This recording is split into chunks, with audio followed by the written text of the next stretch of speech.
Now for our story.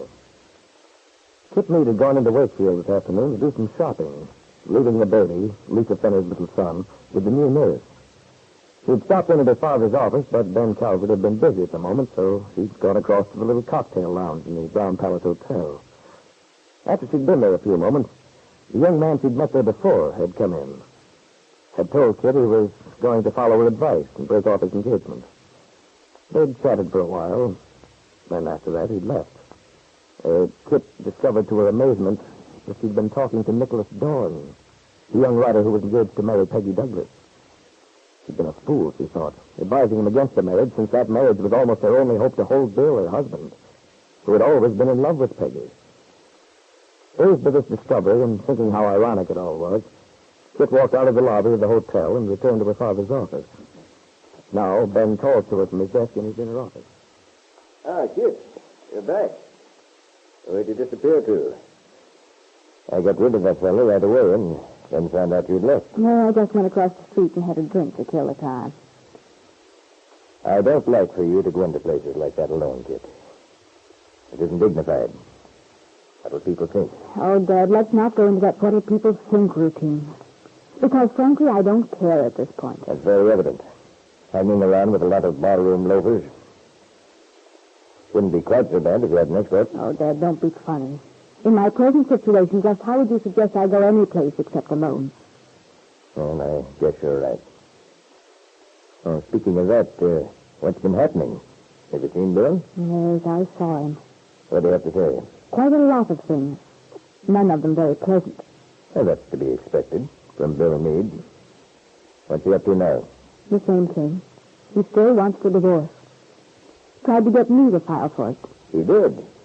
That's just fine. That's what I'd hoped. I told you he'd never go ahead and get it by himself. Yes, but you're wrong. He was just giving me my last chance, he said. Then when I refused, he insisted he was going ahead with it. He's just talking through his head. Don't worry about it. Dad, I can't seem to get it through your head that Bill's changed. He's not the same man we thought we could handle any way we wanted. I don't believe it.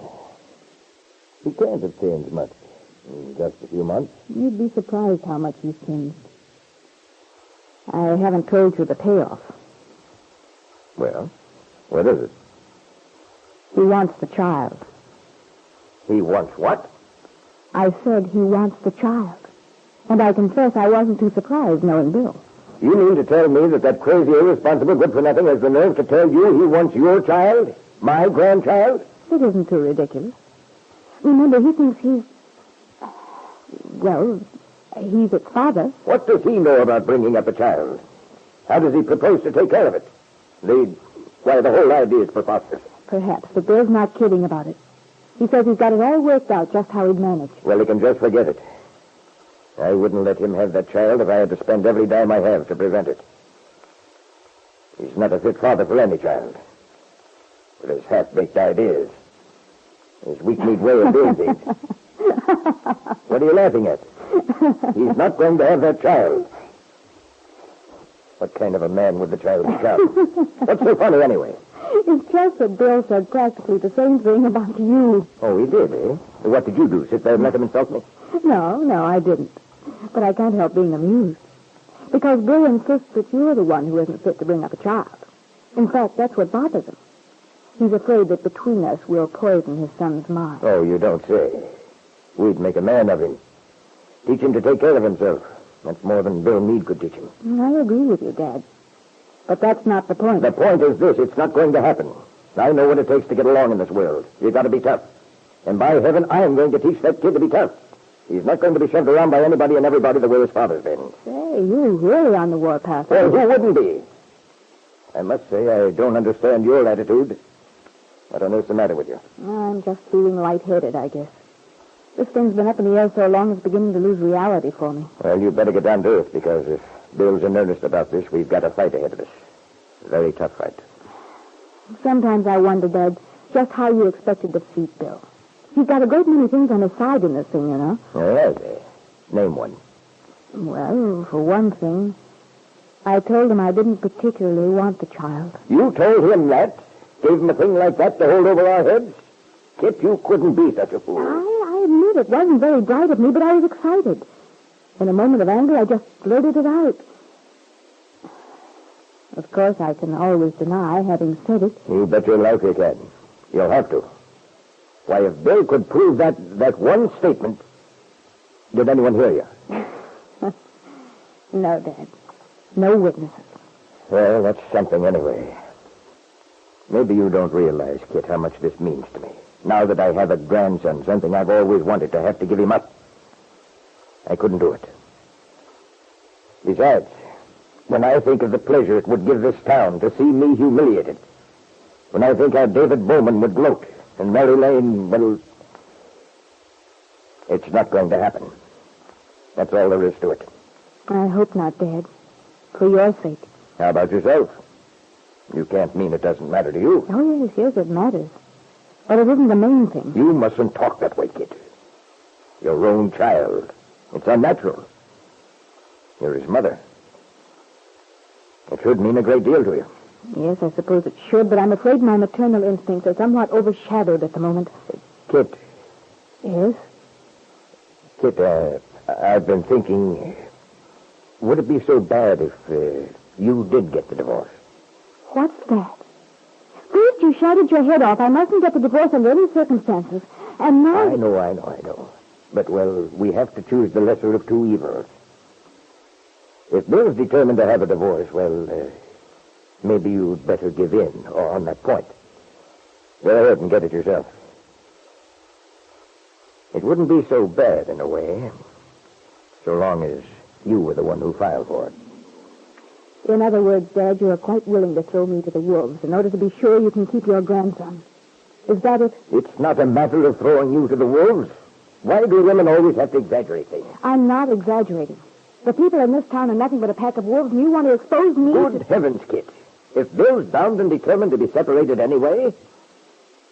But we don't have to let him get us mixed up in a custody suit. Suppose we lost. Then we would be stuck. We'd never hear the end of it in this town.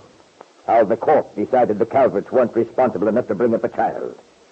Everybody laughing up their sleeves. Bill didn't say he'd fight for custody. Maybe not. But that's the only way he could get hold of the child legally. Of course, 9 chances to 10 are that he wouldn't stand a chance, I'll admit. It has to be a pretty drastic situation when the court awards the custody to the father instead of the mother. But I just don't like taking a chance. You never know. Those lawyers will do anything. Dig up any dirt they can use. Yes. Yes, you're right. Don't you think it would be better if the thing never came to trial? Well, I don't like the idea of being under investigation. Of course you don't. Of course you know perfectly well you have nothing to fear. Your record's clear. Yes, but... But what? Well, no crime is perfect, and... You've done nothing? You've broken no laws? Well, you'll never know. I just might have done some perfectly innocent thing they could use against me. Kitt, you're not keeping something from me, are you? Oh, no, of course not, Dad. You don't sound very sure of yourself. Now, look here. If there's something I ought to know, something that pertains to this affair, you'd better be sure to tell me. Otherwise, we might wind up by losing everything. Oh, Dad, for heaven's sake, I told you I'm not keeping anything from you. Isn't that enough? Do I have to swear to it? No, it's just that... Well, I don't think you realize, Kitt, how serious the situation is. I do realize it, Dad. But you make it all sound so menacing. I'm beginning to feel jumpy. Maybe it's just as well you do. Then you'll try to help me think of a way out. Don't worry about that, Dad. I'd give anything to think of a way out myself. The more I think about it, the more I'm sure that I don't want to go through a custody suit in court. Yes, because if you do have to go to court, Kitt, if Bill's attorney is any good at all, he may stumble on some clue that would lead to Paul Cromwell and to Lisa Fenner. If that happened, and if it were revealed that the baby wasn't really your own, your father's fears as to the ridicule of the townspeople would be more than justified. If only your father could think of a way out.